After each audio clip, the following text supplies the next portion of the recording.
नमस्कार, मी लतिका। आज मी तुम्हाला काबुली चण्यापासून भजी बनवून दाखवणार आहे। त्यासाठी बघा, ही काबुली चणे 8 ते 9 तास पहिले मी भिजत घातले होते आणि त्याच्यानंतर मी कुकरला ह्याच्या 5 शिट्ट्या करून घेतलेल्या आहेत, म्हणजे शिजवून घेतलेले। शिजवताना एकदम थोडंसं मीठ टाकलेलं आहे। आता आपल्याला काय करायचं माहिती आहे का, त्यांना असं दाबून घ्यायचे थोडंसं, काय असं अशा पद्धतीने बघा करून घ्यायचं। म्हणजे हे कसे माहिती आहे का, फुटले पाहिजेत, हे लक्षात ठेवायचं। एकदम चुरा नाही करायचा आपल्याला, फक्त असे फोडून घ्यायचे। म्हणजे त्याचं तोंड उघडलं पाहिजे बघा, अशा पद्धतीनं चपटे झाले पाहिजेत। करून घेतलेले आहेत बघा। एखादं जर असं राहिलं ना, तर मग ते हातानं करून घ्यायचं। नाही तर काय करायचं तुम्हाला सांगते, कॉटनच्या कपड्यावर घ्यायचं आणि वरून काय करायचं, एखादी प्लेटनं वगैरे दाबलं तरी तुम्ही चालू शकते, जर तुमच्याकडे नसेल तर। नाहीतर असा पाट वगैरे असेल का नाही, तर त्यांना जोरात दाबायचं, म्हणजे ते बसून निघेल, म्हणजे असं चपटं होईल एकदम बघा, तशा पद्धतीमध्ये।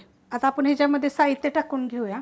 अर्धा चमचा बघा हा चाट मसाला टाकणार आहे। हा जी रेसिपी पण मी अपलोड केलेली आहे। ह्याच्यामध्ये हिरवी मिरची, आलं, लसूण असं मी कुटून घेतलेलं आहे। त्यात टाकायचे आपल्याला चवीप्रमाणे मीठ। शिजवताना एकदम थोडंसं मीठ टाकलं होतं। त्यात टाकायचे आपल्याला ओवा, छोटा अर्धा चमचा घेतलेला आहे। त्यात टाकायचे आपल्याला हळद, एकदम थोडासा बघा कांदा टाकणार आहे। जास्त जरी टाकला तरी पण चालू शकते, 2 चमचे जरी टाकला का नाही तरी पण चालेल।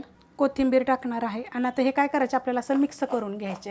मस्त असं बघा मिक्स करून घेतलेलं आहे आणि आपल्याला हे ना असं मोठं मोठंच पाहिजे बघा, बारीक नाही पाहिजे एकदम।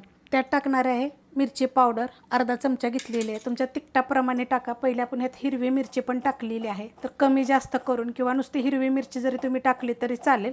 मस्त बघा आता मिक्स झालेलं आहे। ह्याच्यामध्ये टाकणार आहे 1.5 चमचा तांदळाचं पीठ आणि 2 ते 2.5 चमचे बघा बेसन पीठ घेतलेलं आहे। आपल्याला जेवढं लागेल तेवढंच टाकायचं, त्यातलं मी अर्धच टाकलेलं आहे।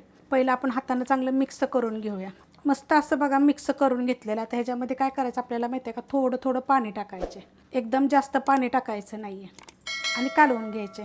मिक्स केलेलं आहे। आपण जेवढं पाणी टाकलं ना तेवढंच पाणी लागलेलं आहे आपल्याला, त्यापेक्षा जास्त पाणी नाही लागलेलं। आता आपल्याला असं पकडायचे बघा आणि असे चपटे करायचे ते। आता तुम्हाला जर ह्याच्यामध्ये बेसन पीठ जर नसेल टाकायचं, किंवा जर तांदळाचं पीठ जर नसेल टाकायचं ना, तर तुम्ही ह्याच्यामध्ये कॉर्नफ्लॉवर वगैरे टाकू शकता, छान लागेल तसं पण। मैदा टाकायचा 2 चमचे, 2 चमचे कॉर्नफ्लॉवर टाकायचा। अशा पद्धतीत आपल्याला हे करायचं आहे। तर मी 2-3 पहिले करून घेते। तेल बघा कढईमध्ये मी गरम करत ठेवलं होतं, त्याच्यामध्ये 2-3 मिरच्या काढलेल्या ते बेसन पिठातल्या, त्याच्यामध्ये सोडून घ्यायचं अशा पद्धतीमध्ये। आता तुम्ही ह्याच्यामध्ये ना एखादा बटाटा शिजवलेला पण टाकू शकता बरं का।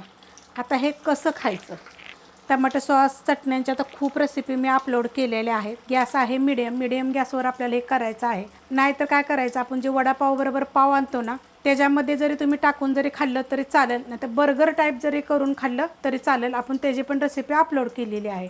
हलवून घेऊया।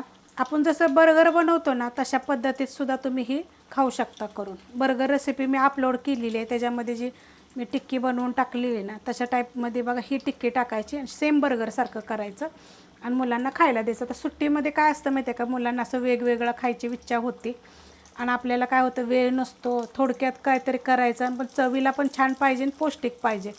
तर अशा पद्धती जर तुम्हाला तेलामध्ये जर फ्राय करायचं नसेल ना, तर थोड्याशा तेलावर तुम्ही असं त्यांना भाजून जरी घेतलं तरी चालेल, कारण हे आपले शिजवलेले आहेत।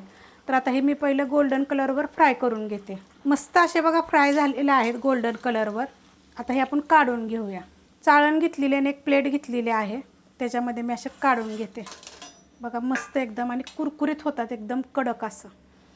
आता ह्याला तुम्हाला मी एक तोडून पण दाखवते गरममध्ये। तुमचा प्रश्न पहिला असेल की तेलकट होतात का, तर बिलकुल तेलकट नाहीत, एकदम सुके सुके आणि ते छान लागतात ना। एकदा जरूर करून बघा। मी राहिलेल्या अशा पद्धतीनं करून घेते। रेसिपी आवडली तर लाईक करा, सबस्क्राईब करा, कमेंट करा आणि शेअर बी करा।